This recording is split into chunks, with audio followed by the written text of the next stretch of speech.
வெளிநாட்டில் இருந்து யாழ்ப்பாணத்துக்கு வருகின்ற புலம்பெயர் தமிழர்களிடம் யாழ்ப்பாணத்து இளைஞர்கள் கவனமாக இருக்க வேண்டும் என்று அவர்களுக்கு எச்சரிக்கை விடுக்கப்பட்டிருக்கின்றது.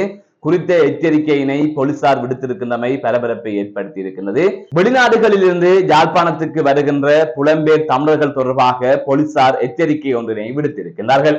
யாழ்ப்பாண போலீஸ் நிலையத்திலிருந்தே இந்த எச்சரிக்கை விடுக்கப்பட்டிருக்கின்றது. வெளிநாடுகளிலிருந்து பலர் இங்கு வருகின்றார்கள். இவ்வாறு வருபவர்கள் யாழ்ப்பாணத்தில் இருக்கின்ற கிராமப்புற இளைஞர்களை இலக்கு வைத்து உங்களுக்கு வெளிநாட்டில் வேலை வாய்ப்பினை பெற்றுத் தருவதாக கூறி மோசடியில் ஈடுபடுவதாக தெரிவிக்கப்பட்டிருக்கின்றது.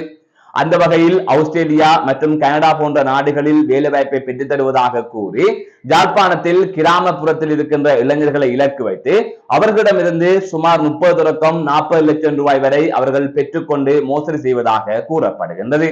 அவர்கள் ஏமாற்றுகின்றார்கள் என்பதை அறியாத இளைஞர்கள் அவர்களிடம் பணத்தை கொடுத்துவிட்டு ஏமாந்து நிற்கின்ற சம்பவங்கள் அதிகரித்திருப்பதாகவும் தெரிவிக்கப்பட்டிருக்கின்றது. இவ்வாறான சம்பவங்கள் தொடர்பாக யாழ்ப்பாண போலீஸ் நிலையம் மற்றும் சாவச்சேரி போலீஸ் நிலையத்தில் அதிகளவான முறைப்பாடுகள் பதிவு செய்யப்பட்டிருப்பதாக கூறப்படுகின்றது. இன்று வெளிநாடு போவதற்கு பலரும் ஆர்வமாக இருக்கின்றார்கள். அந்த வகையில் பலரை நம்பி பணத்தை கொடுக்கின்றார்கள். இதனால் அவர்கள் பணத்தை இழக்க வேண்டிய சூழல் வருகின்றது. இது தொடர்பாக போலீஸ் நிலையத்தில் முறைப்பாடு கொடுப்பதற்கு இணங்க பல பேர் கைது செய்யப்படுகின்றார்கள். இருந்த போதிலும் சிலர் மீள பணத்தை பெற்றுக் கொள்வதற்கான வாய்ப்பே இல்லாமல் போகின்றது. அது எப்படி என்று சொன்னால், வெளிநாடுகளில் இருந்து இங்கு வந்து பணத்தை பெற்றுவிட்டு வெளிநாட்டுக்கு போயிட்டு உன்னை எடுக்கின்றேன் அல்லது அதற்கான அலுவல்களை பார்க்கின்றேன் என்று சொல்லிவிட்டு அவர்கள் அங்கு போய் இருந்து விடுகின்றார்கள். இதனால் யாரிடம் போய் பணத்தை கேட்பது என்கின்ற பிரச்சனையும் எழுந்திருக்கின்றது.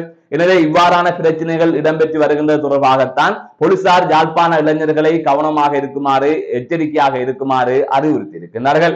ஆகவே வெளிநாடு செல்ல இருப்பவர்கள் இவ்வாறான போலியான நபர்களிடம் பணத்தை கொடுத்து ஏமாறாமல் சட்ட ரீதியாக உங்களது பயணங்களை மேற்கொள்ளுங்கள் என்பதுதான் தொடர்ந்து விடுக்கப்படுகின்ற அறிவுறுத்தல்களாக இருக்கின்றது. கடந்த 5 தினங்களுக்குள் 2 சம்பவங்கள் தொடர்பாக செய்தி வெளியாக இருந்தது.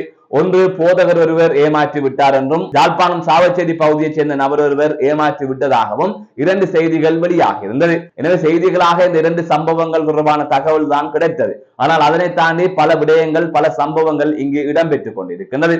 ஆகையால் கஷ்டப்பட்டு உழைத்த பணத்தை, காணியை விற்று எடுத்த பணத்தை, நகைகளை அடகு வைத்து விற்று பெற்ற பணத்தை இவ்வாறு போலியான நபர்களிடம் கொடுத்து ஏமாறாதீர்கள். மீண்டும் ஒரு காணொலி சந்திக்கின்றேன். நான் நடராசா ஜெயகாந்தன்.